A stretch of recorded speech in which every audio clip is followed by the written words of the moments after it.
All right, welcome to the college. Staying symmetrical with your squat. One of the things so we look at increasing your range of motion in the squat, getting deeper. A lot of like the go-to stuff is the hip capsule mobility and all that, where you've got one leg out, one leg back, and you're trying to exaggerate one hip's position in the squat to kind of go in and out, do that contract, relax, to get lower. Something that I kind of noticed with myself is I was like, yeah, I got pretty good. People always say, I have good mobility and all this. I started to realize my hips were kind of canting. So as my right hip was being mobilized, I would drop my left hip, which would give me a little bit more slack. But that's nothing like the position I'm going to be in the squat. Mm-hmm. And so it's a compensation that really doesn't do me any good because I'm getting really, really loose in a position that isn't the one I'm going to compete in. Yeah, I think a lot of people have that problem. Everybody's got like we just said, everybody has their own very specific mobility issues.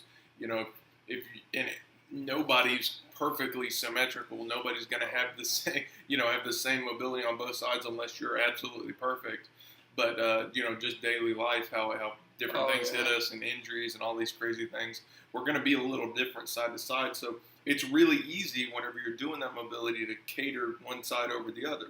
So best thing you can do is just be conscious of that and watch your body while you're doing these things. While you're doing, don't ever let it just be routine. Okay, I'm doing my hip capsule stretch or my couch stretch or whatever it may be. Don't ever let it just be routine.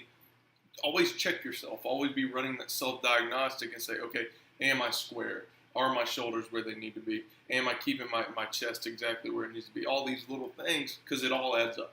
It does. I think a lot of times, doing a CrossFit gym thing, or even some of the weightlifting classes that are coming out at a lot of these gyms, the mobility seems like just going through the motions thing, a warm up. Like, be conscious when you're in those positions. How am I?